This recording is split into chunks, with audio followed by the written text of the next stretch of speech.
ડાંગ જિલ્લામાં ઘણા બધા સ્થળો જોવા જેવા, જાણવા જેવા અને માણવા જેવા છે. તેમાંનો જ એક સ્થળ આ કળમ ડુંગર.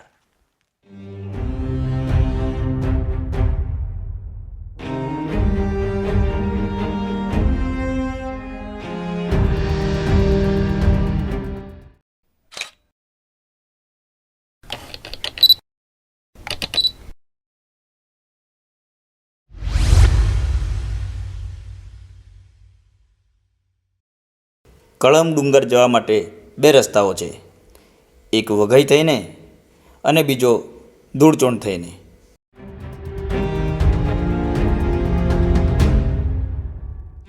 આ વિસ્તાર પહાડી પ્રદેશ હોવાના કારણે અહીંના રસ્તાઓ ઘાટવાળા છે, જેના કારણે ખૂબ જ સાચવીને ડ્રાઇવિંગ કરવું પડે.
આ સ્થાન ડુંગર માવલીના સ્થાનક તરીકે ઓળખાય છે. અહીં માતાજીના દર્શન કરતા પહેલા બજરંગબલીના દર્શન થાય છે. અહીં લોકો શ્રદ્ધા તેમજ ભક્તિભાવપૂર્વક દર્શને આવે છે, માનતાઓ માને છે. જેમનું કામ સફળ થાય તે અહીં દર્શન આવીને તેની માનતા પૂર્ણ કરે છે.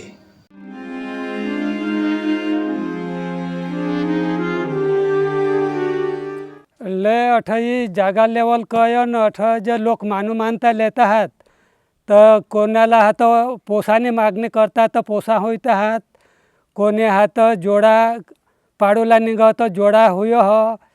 ऐसा हात कोणी धन दौलतनी मागणी करती, मागणी चांगली रीतना हुयो हो. हाँ, तो आमने इसी मानता हती का ये पोसी वाढेल तो आम्ही इसी कबूला कैल का भाई तुला धज चढ़वू 5 नारायण हानि कबूला करना. अवे 18 डोंगरला अंती हानि कबूला हानि करना ती पूरी हुईने अने एला गोह मिली गया. तेने माटे आम्ही आज हानि ये कबूला करना ती बाधा फेडूला ना.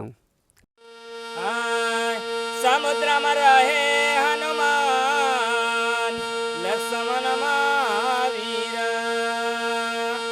समुद्र में रहे लक्ष्मण महावीर, अयोध्या में लक्ष्मण सबरी चले राम, अयोध्या में लक्ष्मण सबरी चले राम. અહીંથી થોડે ઉપર જતા ડુંગરની ધાર પાસે માતાજીનું સ્થાનક એટલે કે ગઢ આવેલો છે.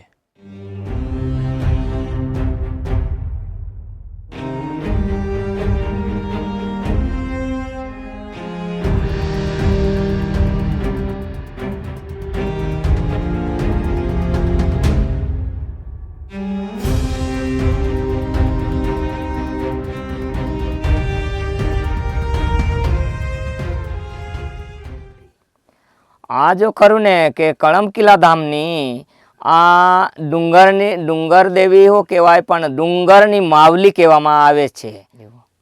અને 7 માતાજીઓ છે તો માતાજીનું નામ કે આ મેન માતાજી છે તે મોટીમાં મોટી રાજમાતા. પછી તેનેથી નાનલી તાંદળા સવર, પછી તેનેથી નાનલી ઘૂંઘા સવર, પછી તેનેથી નાનલી વાઘા સવર, તેનેથી નાનલી કહે તો ફુલ્લા સવર, તેનેથી નાનલી કહે તો સાંકળા સવર. અહીંની નવરાત્રિ ખૂબ જ પ્રસિદ્ધ છે. આમ તો આ જગ્યા ગામથી દૂર અને ડુંગર ઉપર સ્થિત હોવાથી ખાસ અવરજવર નથી હોતી, પણ નવરાત્રિ દરમિયાન અહીં આજુબાજુના ગ્રામજનો તથા ભક્તો ઉમટી પડે છે.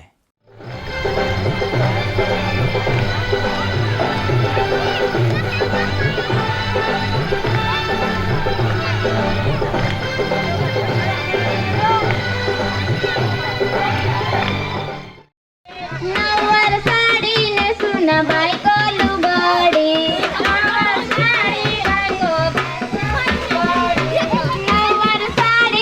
સુના બાઈકો લુગડી, નવર સાડીને સુના બાઈકો લુગડી, સતરસુંગી ખેડતાઈ ભુગાડી, સતરસુંગી ખેડતાઈ ભુગાડી,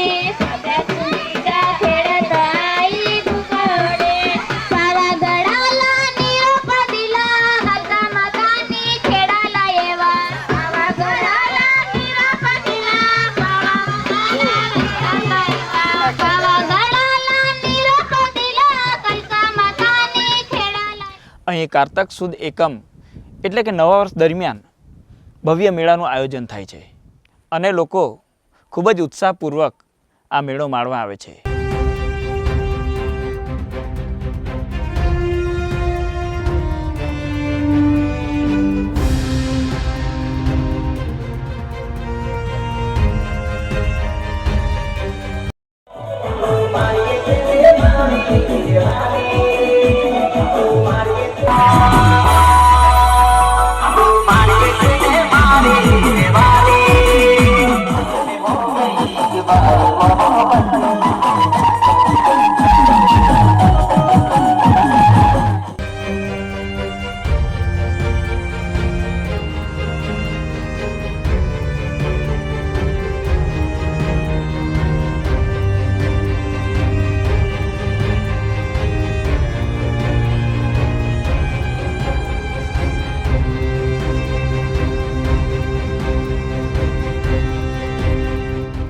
વ્યારાથી આવ્યો છું. મારા મિત્ર દ્વારા મને આ સ્થળની વિશે માહિતી મળી હતી અને આજે પહેલી વખત મુલાકાત લીધી છે અને ખૂબ જ સરસ સ્થળ લાગે છે. આ સ્થળ ઉપર આવીને મનમાં એક અનોખી શાંતિનો અનુભવ થાય છે. ખરેખર જીવનની આ અમૂલ્ય ક્ષણો અહીં આવીને માણવા જેવી છે.